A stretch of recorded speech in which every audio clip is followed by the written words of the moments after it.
It's a little hard to believe, but as of this Thursday, November 21st, Donkey Kong Country would turn 25 years old. Pretty crazy, right? And to celebrate, we're going to have special Donkey Kong Country content all this week. In fact, we've already started by posting a super in-depth interview with the game's lead designer, Gregg Mayles. And you should definitely check it out if you haven't already. There's a link in the description below. It's a super fun listen. Anyways, John and myself are back once again. And this time we're sitting down with Steve Mayles and Chris Sutherland from Playtonic Games, who were a character designer and lead programmer respectively for Donkey Kong Country back when they worked at Rare. And they have a lot of interesting stories to tell, including tales of sabotaging render times, and how poor Steve suffered a slight King K. Rool sacrifice. So let's stop wasting time and get right to it.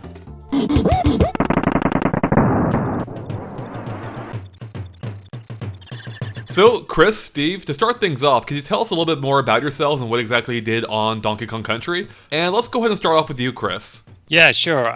So I was the programmer on the game. There's a number of programmers on the game.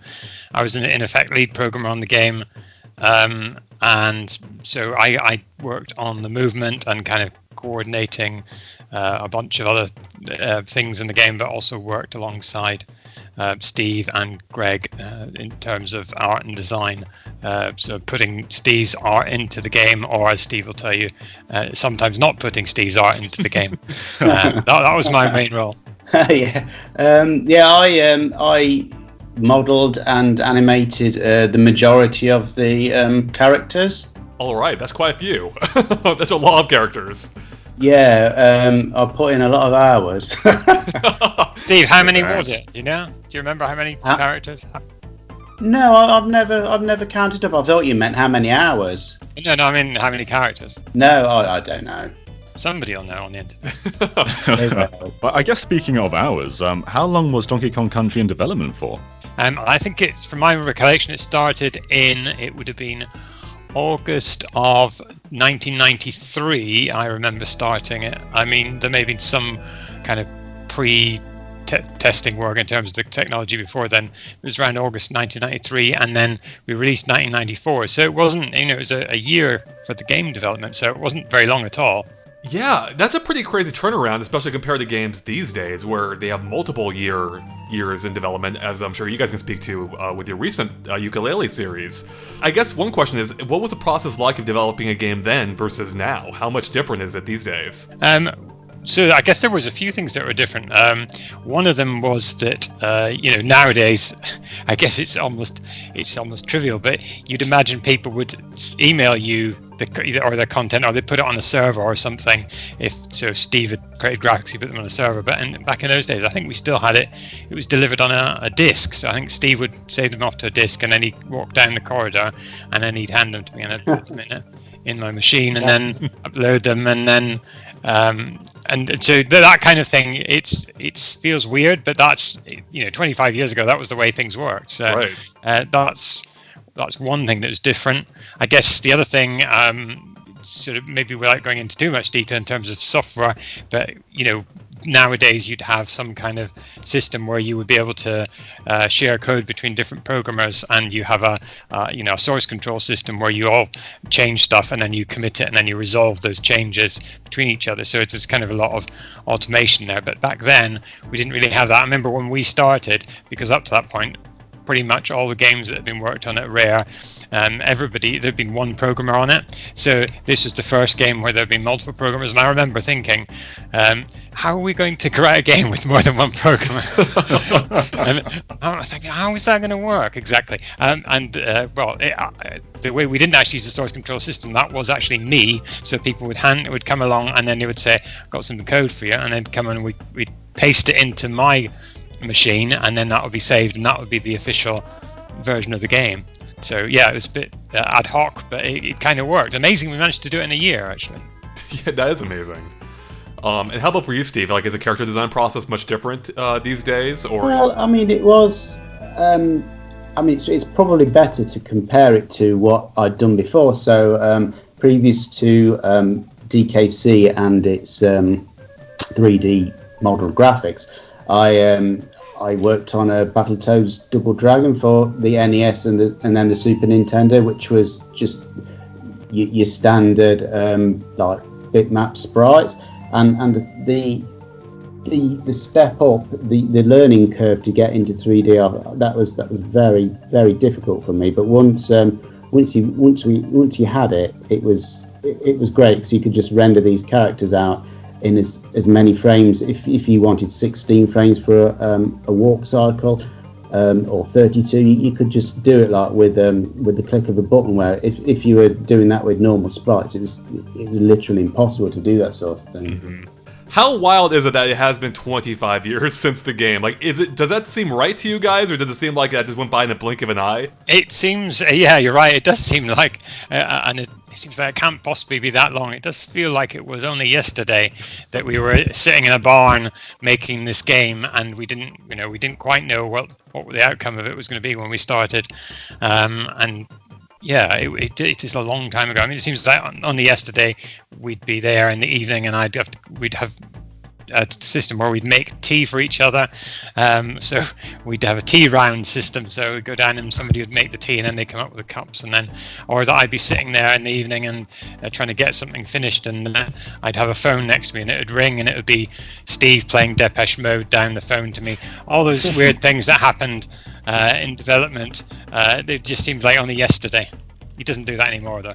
Is that the same for you, Steve, or? Yeah, it feels like yesterday until you look in the mirror and see all your wrinkles and grey hair, and yeah, it is 25 years. So Donkey Kong Country made a huge impact when it came out, but it's still relevant to this day. We've had the sequels from Retro Studios. King K. Rool appear in Smash Brothers recently. It seems like Donkey Kong is almost more relevant than, or just as relevant today as he was then. How wild is it to see what's largely your creation still persist to this day? It's amazing and kind of weird at the same time. I think that this thing has endured. I mean, I think it was the game that Tim Stamper said when we were making it. He said he wanted to make a game that 20 years later did still look great, and I think there's no question that we achieved that. Absolutely. So one of the things with Donkey Kong Country was you did take this classic character, which I guess looking back now wasn't that big of a time span from Donkey Kong to Donkey Kong Country as it was from that game to now.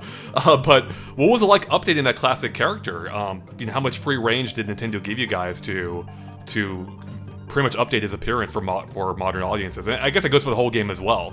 Yeah, I think as far as I can remember, we were given pretty much free reign.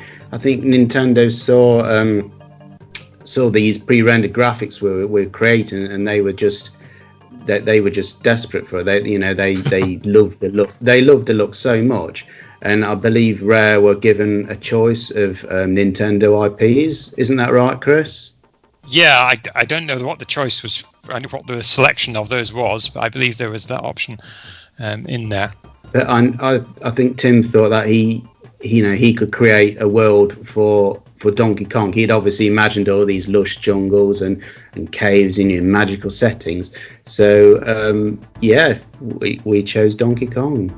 The kind of wild thing to me is that this is basically a game about a giant ape, platforming through levels, and yet it managed to be super immersive. Whether through the visuals or the music that brought in like environmental sounds, or even just the feel of the gameplay. Was that like an intentional decision by you guys to like try and make this as immersive as possible? And how did that work? Because there really wasn't even a HUD in the game, for instance, compared to Mario, which had stuff all over the screen. So, how did that process work? Yeah, it was a conscious decision to keep the screen as uncluttered as possible. And I think when you have got such amazing graphics, I mean, looking at it now, it's just another game. But 25 years ago, it was absolutely phenomenal.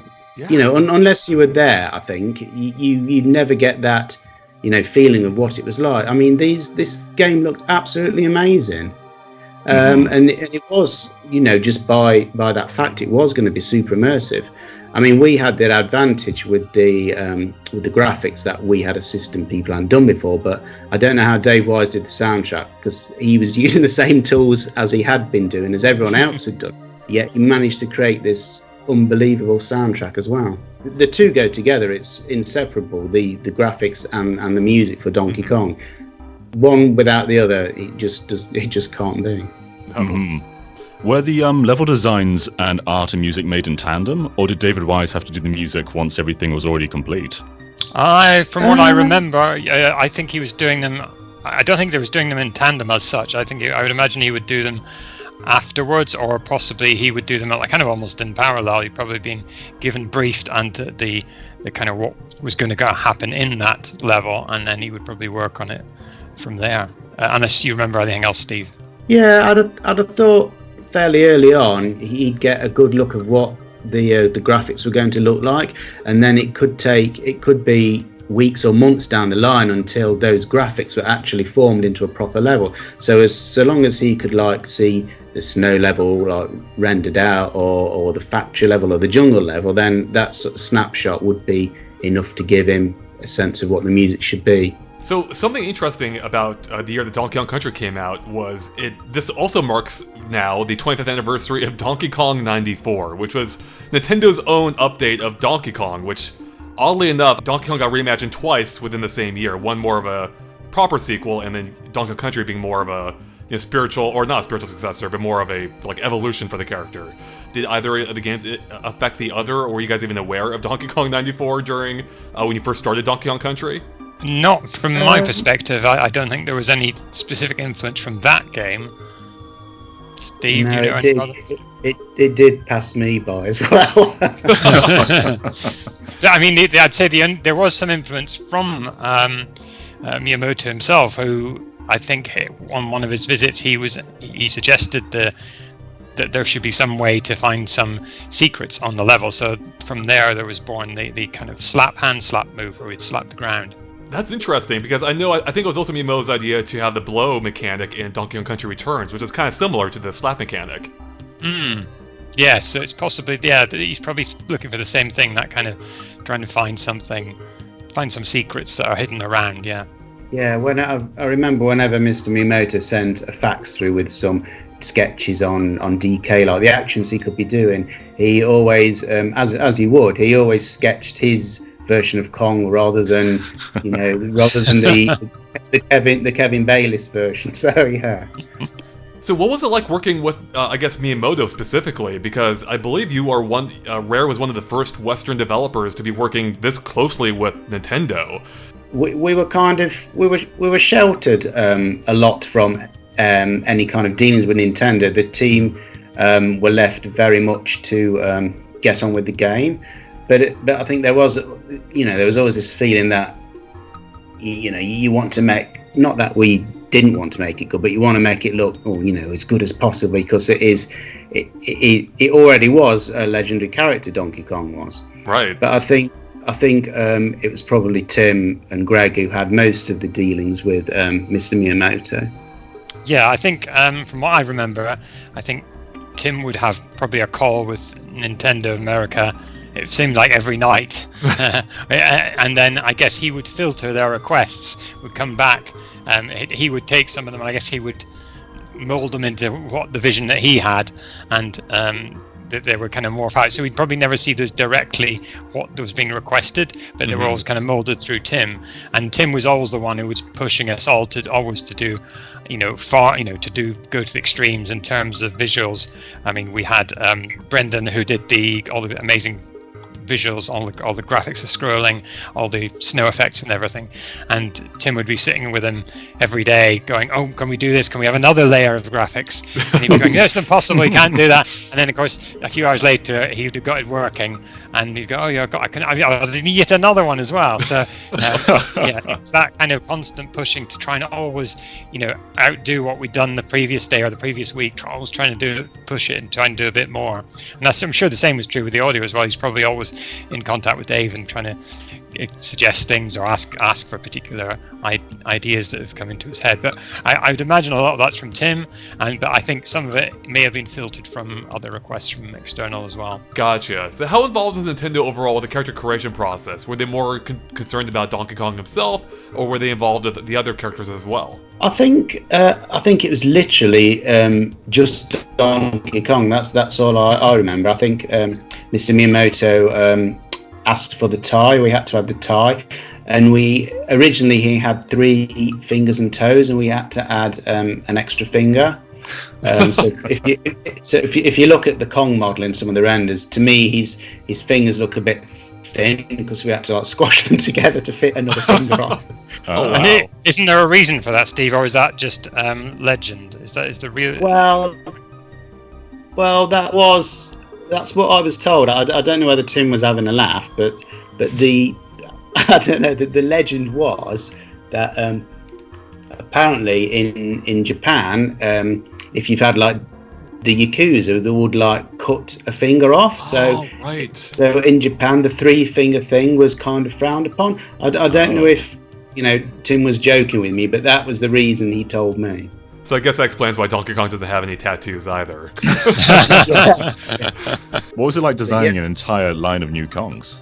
It was good. I mean, it was easy because I already had the DK as the base. So with the others, it was just stick a beard on him, stick sunglasses on him. So but, I mean, that part of it. I mean, if I was to do it now, I'd like to think I'd probably do a better job. But then it literally was just stick these things on it. And the thing is, when it's shrunk down for the Super Nintendo, it whatever you did with these pre-rendered graphics, with the kind of 3D effect never been seen before, it just looked amazing anyway, whatever you did. Mm-hmm. And people still love Funky Kong. He's a favorite in Mario Kart Wii. He's playable in Tropical Freeze. So clearly, some people really like the character. Yeah, I mean, a lot of the direction for the characters would come from design. Quite a lot will come from Gregg. So he'd say, "Oh, we're going to have this Kong, and he's going to have a surfboard, and give him sunglasses, that sort of thing." And then I'd kind of go away and do it. So that's pretty much the process. And as we were saying before, apart from DK, I don't think Nintendo had any influence on any of the characters. We were just given completely free reign. I guess that explains where, or maybe it kind of gives us an idea of where King K. Rool came from, who had, I don't think he has any relation to the arcade game. So yeah, where did the idea for this crocodile villain or these crocodile enemies come from? Well, that goes back to before Donkey Kong. Actually, there was a game in development called Johnny Blastoff and the Kremling Armada, which was like, Chris will remember it. It was like a point and click adventure thing, like a bit like Monkey Island, that sort of style game. Mm-hmm. That was in development at Rare, but it didn't go anywhere. And then I guess we trademarked the name Kremlings, and there were some designs for the Kremlings, but they were quite realistic. So when it came to using them in Donkey Kong Country, I just had to change them up a bit to fit them in with the rest of the characters. Well, that's convenient. Now, we've been talking a lot about, updating Donkey Kong himself, but I believe technically Donkey Kong in this game is a different character, or at least was originally to the arcade version, because Cranky in the game was represented as being, I believe it was Donkey Kong's grandfather. So there's been a lot of confusion about this over the years. I was wondering if you guys can clear this up at all. How this Donkey Kong family tree works, and Donkey Kong and Cranky Kong's exact relationship to one another. Yeah, because I always assumed... Sorry, carry on, Steve. It confuses me as well. I had assumed that Cranky Kong was the original Donkey Kong, but now the way you said that makes me think maybe I've questioned all those years, 25 years. No. I've had it all wrong. Maybe that's not correct then. Maybe this is probably the wrong answer, but I don't really give it any thought. I know there are people on the internet who will debate and discuss this for hours and hours and hours, but I don't care. Here's a question for you, Chris, because a lot of talk has been given to just how great Donkey Kong looked, but as a lead programmer on the game, how was it like working under the hood for it? Was there like a lot of were you really pushing, did you guys have to push the limits of the Super Nintendo in terms of how it was running the actual execution of the code, or could you tell us a little bit more about how that worked compared to maybe working on some of Rare's previous games? Yes, and it definitely was pushing the system, but more in terms of the number of colors, because you're taking an image which is originally a, say, millions of colors image pre-rendered from a Silicon Graphics workstation, and then you've somehow got to compact it down into, I think it was 15 colors and transparent, and we did that by, you would take the images, and then I think we ran them through a custom editing tool we had. It would crunch them down to those 15 colors, and then the hope, but you then also have on top of that the issue that you can't just use a different 15 colors for every character. You've got to have you've got to have a limited palette of colors. So you might have, I can't remember the exact number, but maybe like 4 or 5 different palettes of those 16 colors, and each of the things you put on screen might have to share one of those limited sets of palettes. So it was very restrictive in that sense. So when we started off and we were generating simple renders of a spinning Donkey Kong on one screen, that looked kind of okay, and it was like, oh, that looks cool, there's just rendering on the spot. But then we thought, how are we going to do a background? How are we going to do all these sprites that are going to move around? How can we fit all these things in the limited video memory and the constraints on these different palettes? And I remember for a long time before we were actually getting things working, there was a number of people, including myself, who was saying it can't be done, it's impossible, there's no way we're going to be able to do this. It's a bit like I was saying, that how are we going to possibly write a game with more than one programmer? But it's funny that the kind of the attitude we always had was, even if we think something's not possible, we think, well, let's try it anyway and see what happens.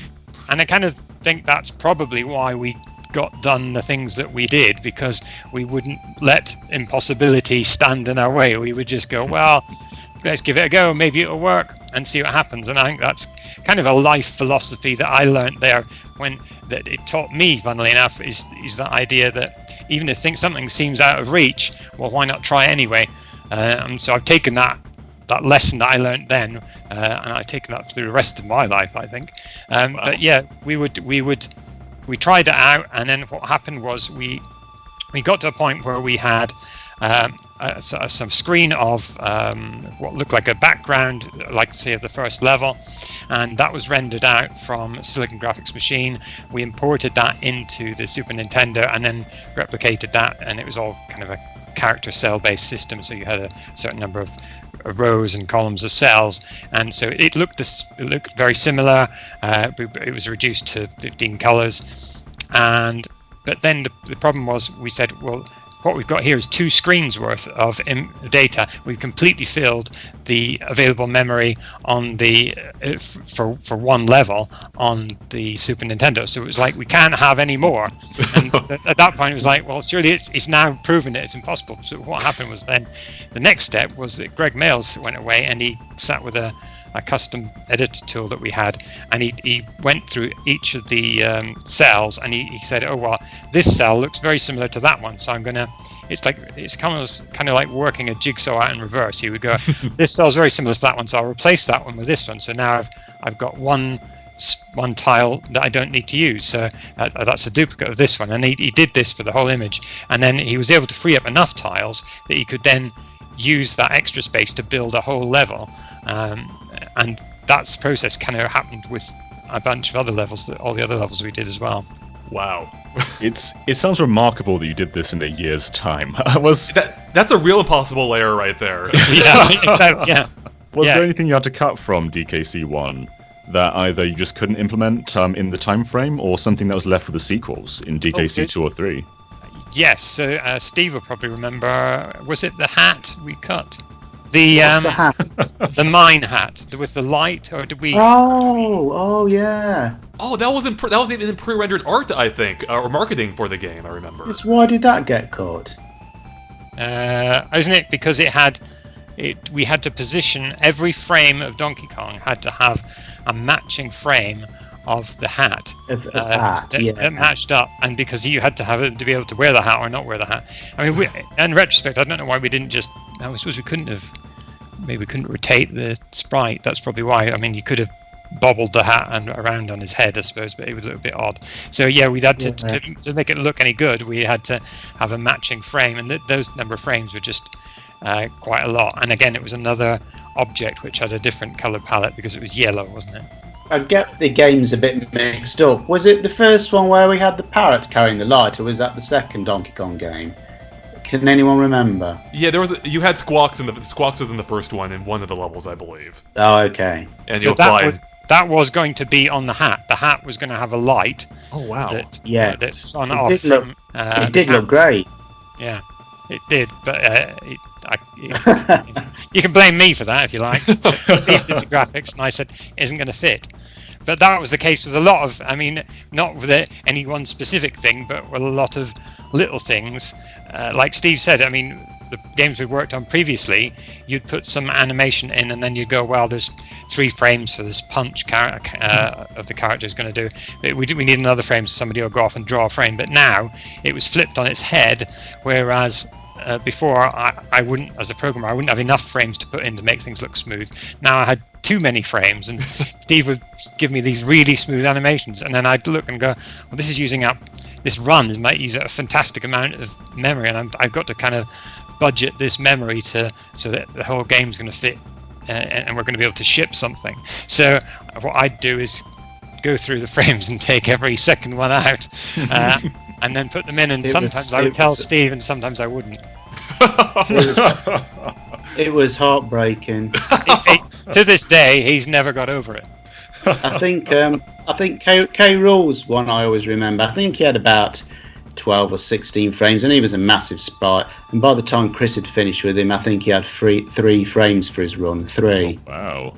I think my reasoning was, well, he's at the end of the game, and no one will see that. We already got them. They're good. Well, if it helps, it still looks amazing. I was just playing it a couple days ago, and it still impresses me to this day that you guys got this game running on the Super Nintendo. I'm actually making a video about, like, just, basically how impressive I still find the game to be. And one analogy I'm using, I don't know if you agree with it, but is that this basically feels like the video game version of Toy Story before Toy Story even existed. This is the year before Toy Story, and we had a game that looked almost of its caliber running on the Super Nintendo, which is amazing to me. That's a good comparison. I think it's interesting as well that it actually gave us a challenge, or we kind of created a rod for our own back, because by producing those visuals quite late on in the life cycle of the Super Nintendo, it then made it more of a challenge to make things look good when there was a transition to the N64. I mean, when the game was launched, it was launched with when it was shown at the trade show, when the audience was shown a video, and it showed clips of Donkey Kong Country, but they were expecting to see information about Project Reality, which is the Nintendo 64.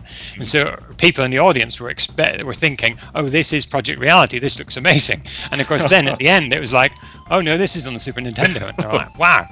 But for us, as developers, when you then move from something like that, which has got per pixel very detailed visuals, then you've got to go to something which is polygonal, and you've got much less crispness and sharpness, then it was a challenge to actually make something that looked as good. It's kind of weird. It was in 3D, obviously, whereas in true 3D, whereas obviously previously it wasn't. But to the kind of casual person in the street who doesn't know anything about that, they might look at the SNES one and go, hey, that looks better than these N64 games. So that actually, by doing that, it actually gave us a big challenge when moving to N64. Interesting. I believe that.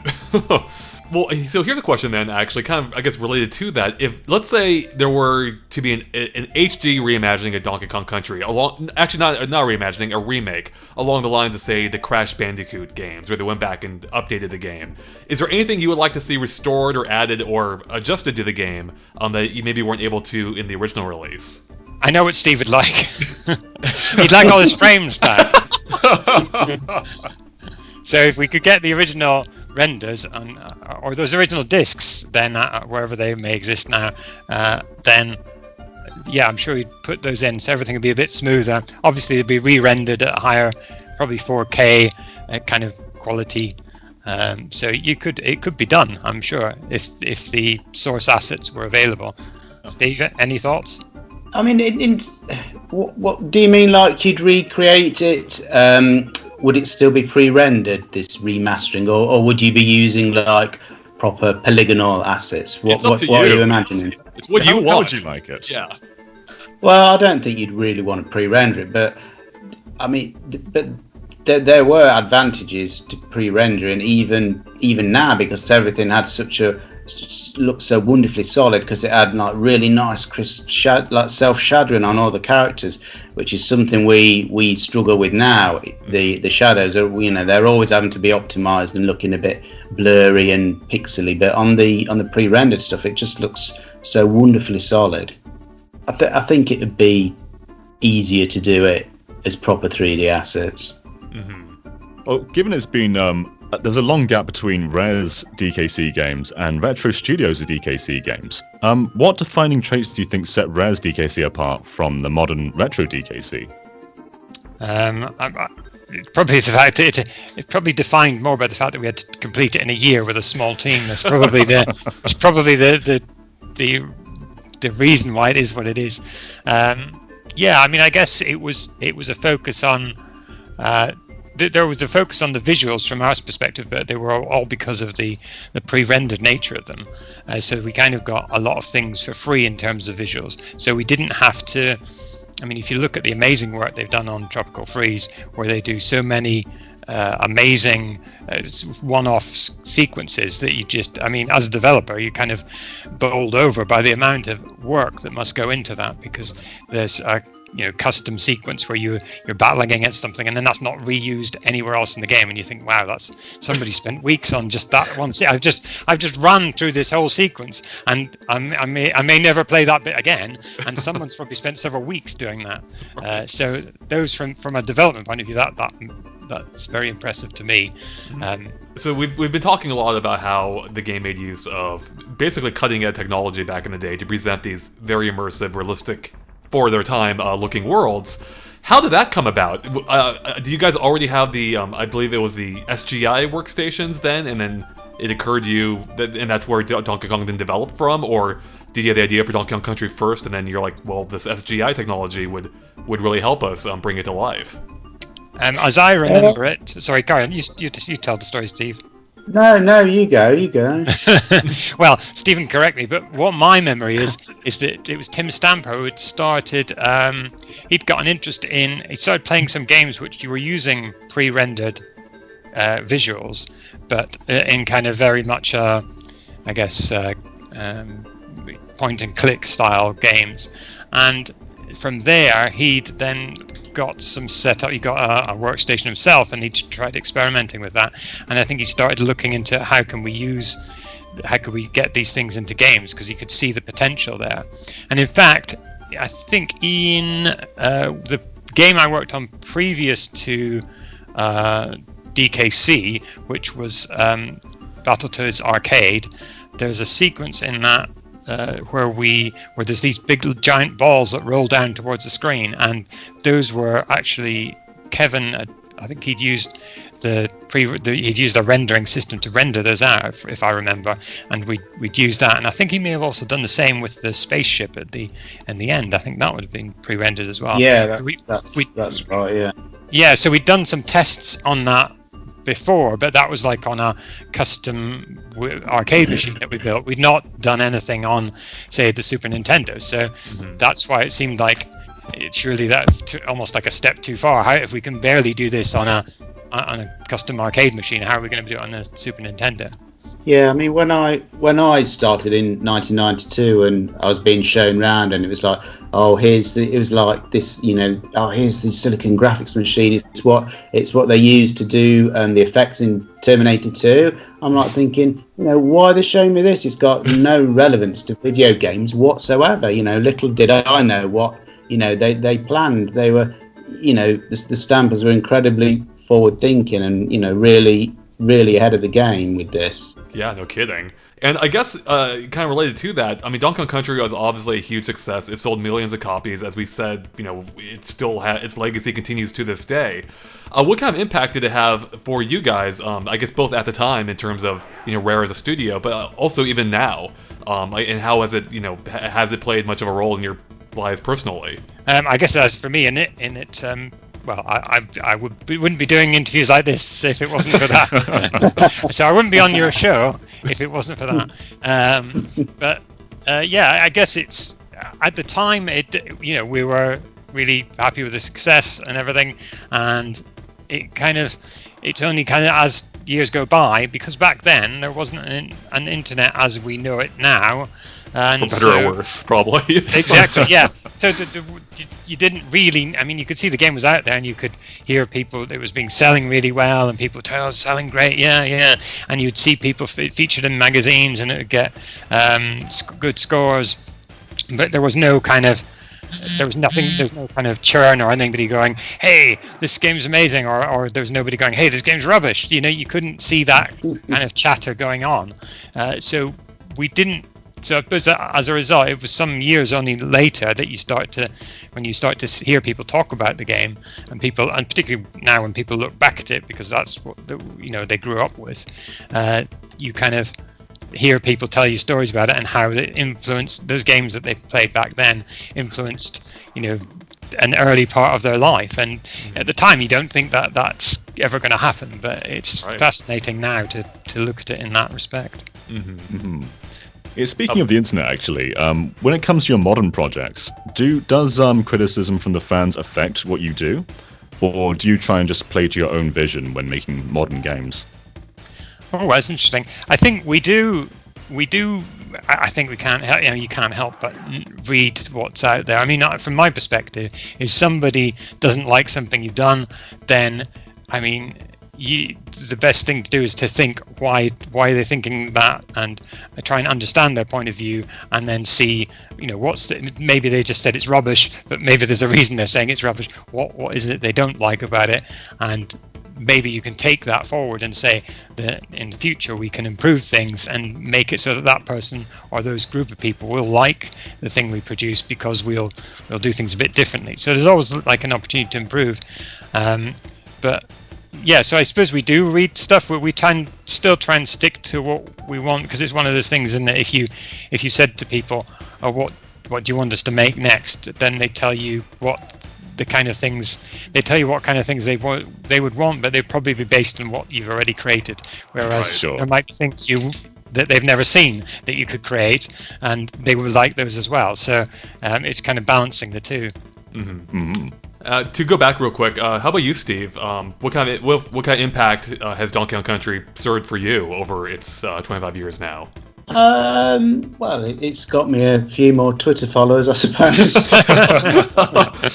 that and the old favourite Banjo. They're just two games that people have such massive love for, and I think they always will. And they don't necessarily have to have grown up with these games. Sometimes they're coming to them years later. So it is just amazing, really. I do look back on it, as it was the best of times. It really was such a magical time at Rare, like starting with DKC in the next sort of 5 or 6 years. It put Rare on top of the gaming world. Well, it seems like you guys may have recaptured the magic recently with Yooka-Laylee and the Impossible Lair, as I've seen quite a few people make reference to the fact, or make mention of the fact, that this game feels like a classic Donkey Kong game, to the point that had Rare made a sequel to the original Donkey Kong trilogy, this might have been what it ended up looking like. So I was curious just how much you had Donkey Kong Country in mind when you were making Yooka-Laylee and the Impossible Lair. I think it would be difficult not to have those things in the back of our mind, because based on where some of our origins were. So there was those that we looked at, but we actually looked at a whole bunch of different platformers, and kind of the ones, and often we'll look at things that are the kind of top, the ones that people consider the top, and sometimes ones that people are kind of around that top area as well, and try and see what appeals from each of them, and then try and combine those ideas along with the ideas of ourselves, and see how do they all fit together to bring something new, which is quite why, I guess, inevitably, because of our history, we're probably always going to produce something that's going to feel maybe a bit like things we've done in the past. So yes, that's why people on the internet, although it's not something we set out to do, people on the internet have said, hey, they feel it's close to DKC series games.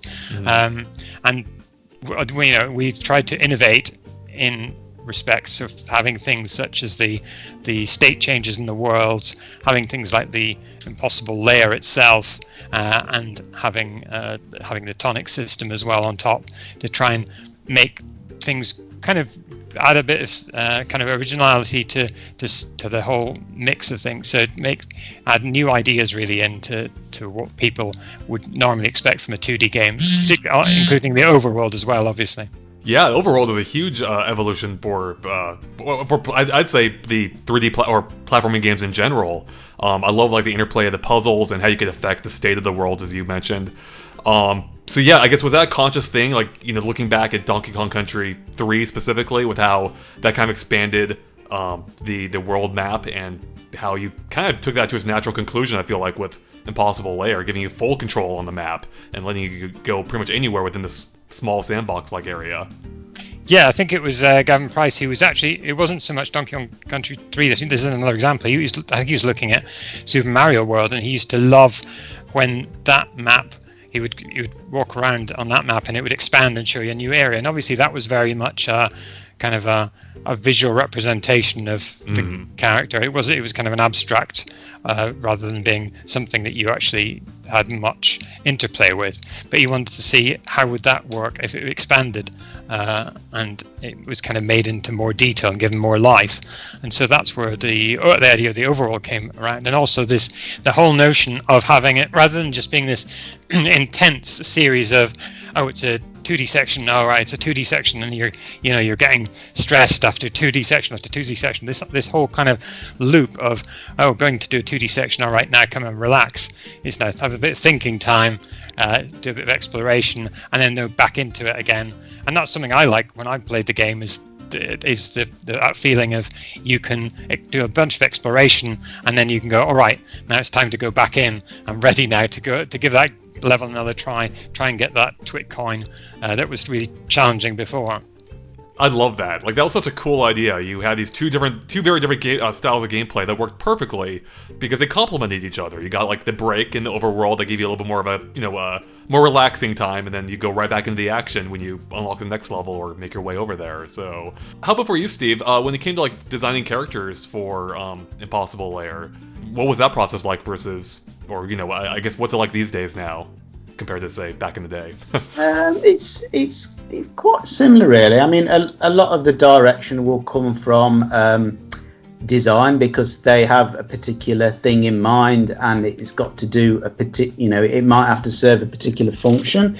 But so long as you can fulfill the design brief, it's usually up to the character artist. Then what it looks like visually. So it's very, very similar.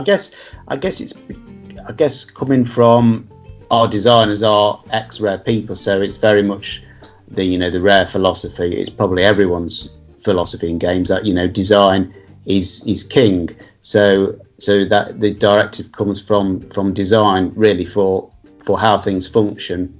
Well, I suppose with the original Yooka-Laylee being a Kickstarter project, it was in the public consciousness for a lot longer.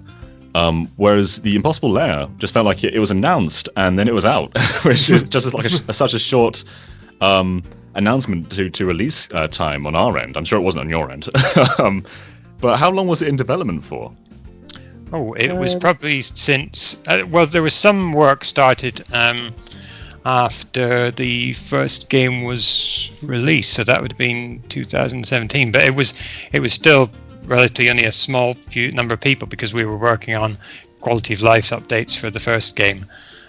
So there was some work on it done then, and then it kind of it ramped up over time.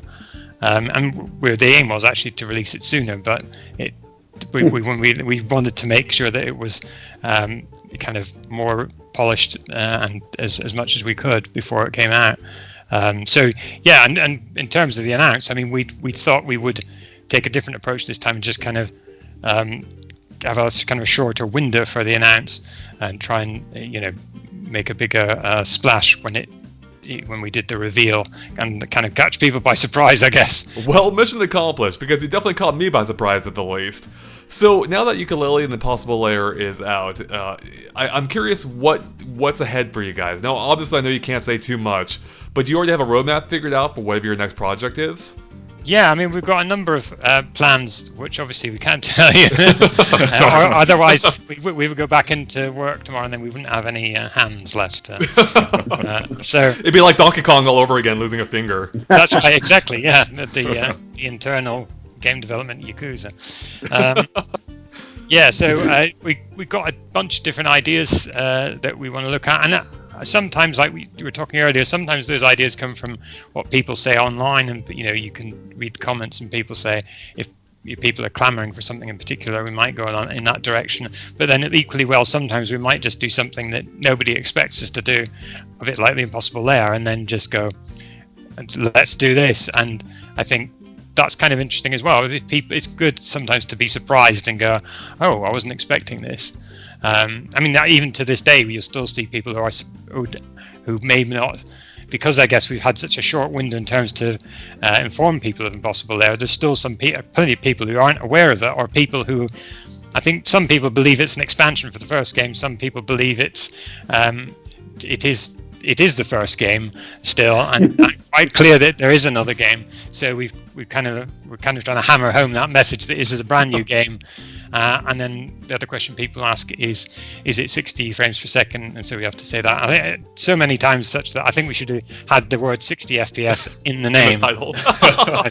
Maybe we'll do that in the next game. It'll be the first result anytime anyone types in 60 FPS. And I guess actually that does bring up one more question I had about Yooka-Laylee, the Impossible Lair, is I believe I recalled, and correct me if I'm wrong, that the Switch was one of the main, or like was the main target platform for the game. And so my question is that the case, and why did you decide on that, if so? Oh, so when we had the Kickstarter, the Switch version came out later because we'd originally looking to be on the Wii U, but then that didn't work out. So then we said, oh, let's go onto the Switch. But at the time that we were trying to get that working on the Switch, it was still early days, and in terms of the tooling, things weren't quite in place. So that it then took us time to get that things up and running on the Switch, and then after that we had to go through a period of optimization because just because of the kind of the capabilities of various different machines. And working that way around, we found that was quite tricky because it took us a fair while to kind of crunch what we had which was working on PC down into something that would run on Switch. So that way around is actually quite difficult. So this time we said, oh well, let's be a bit more sensible, and we'll start where we actually worked on PC and had, in principle, Switch was kind of from day one was going to be the target. So we would have that much earlier in the development cycle. Probably it should have been even earlier, but we were kind of developing that hand in hand so that we knew that we were never going to do anything wildly crazy that would make it completely impossible to get running on Switch. As an extension of that, was Switch the best-selling platform for Impossible Lair? Yes, it is, but I mean that can be because I think it was featured in Nintendo's Treehouse back in around E3 time. So we did have, and that's one of our most popular videos that people have seen. So it is the most popular platform at the moment. Yeah, but it's still available on all other platforms as well. I love how it came full circle, because the Treehouse, I believe, was named originally after Donkey Kong Country. So I like that it's still playing a role in your games today. Yeah, actually, that's interesting. I didn't even consciously make that link, but that's very true. Yeah, that's right. Yeah. Yeah, unfortunately, this time round we don't have the millions of advertising budget. So It's just us. It's just us talking on shows like this, going, it's 60 FPS. Well, we definitely appreciate that, and we did our part, or we tried our getting the word out there ourselves. We were huge fans of Impossible Lair, and so if you're listening to this and you haven't played it yourself, definitely check it out because it really is a great game. I don't know how you guys are doing on time. If you have a little bit more though, I'd love to ask you some questions from our Patreon backers. If they had some questions about Donkey Kong Country for you. Yeah, sure. Yeah. All right, perfect, great. And once again, future Andres here to pour some cold water on the parade, because we're going to again save the Patreon questions for an upcoming video, just because this one would get a little bit too long if we kept them here. However, like before, we will have one Patreon question here, because it's a perfect way to wrap up this video, so stay tuned for that in just a moment. And of course, make sure to stay tuned for even more 25th anniversary Donkey Kong Country content coming up very soon. Oh, and make sure to check out our previous interview with Gregg Mayles if you haven't already, as there's tons more of interesting tidbits in that one too. Again, there's a link in the description below. Alright, and with that, let's get to that one Patreon question for now. We have one final question here from Adrian, who asks, my question is, how does it feel having created something that's so important to so many people's lives, and do you still think about DKC's impact today? I think so. For me, sorry, carry on, Steve. Yeah, it's just amazing. I do. It usually comes up in daily conversation, whether it's like a comment on Twitter or someone's done some really cool fan art. It's just one of those projects that will live forever, I think. That's a good point, and yeah, I guess what Steve's saying is that'll be there longer than we are. So, wow, yeah. That's crazy to think about, isn't it? Yeah, that is quite bizarre, isn't it? That you work on something that then is going to be known by when you're no longer there. So, but hopefully, I'll still be around to do the 30th anniversary show when we talk about it again. I hope so. I'm already planning to hopefully have you guys on for DKC 2's 25th anniversary. Yes. Steve, Chris, thank you so much for joining us today. Did you have anything else you wanted to let our audience know, whether where to follow you or anything to check out from Playtonic? Anything else? Any final thoughts you want to get out there? Just buy the game, buy Yooka-Laylee the Impossible Lair, brand new game from Playtonic. It's really 60 great. FPS. 60 FPS. Available Please on Switch, do buy it. Xbox, PS4. If you like the DKC games, you'll like this as well. That is absolutely true. And there's no Donkey Kong around this year, so you might as well buy our game. Great point. Well, thank you guys again so much for sitting down with us, and yeah, we'll have a link to something Yooka-Laylee and the Impossible Lair in the description below, so you can find out more information about the game. And with that, we'll catch you later. Thanks, guys. Bye. Thank you. Been a pleasure. Thank you. Bye.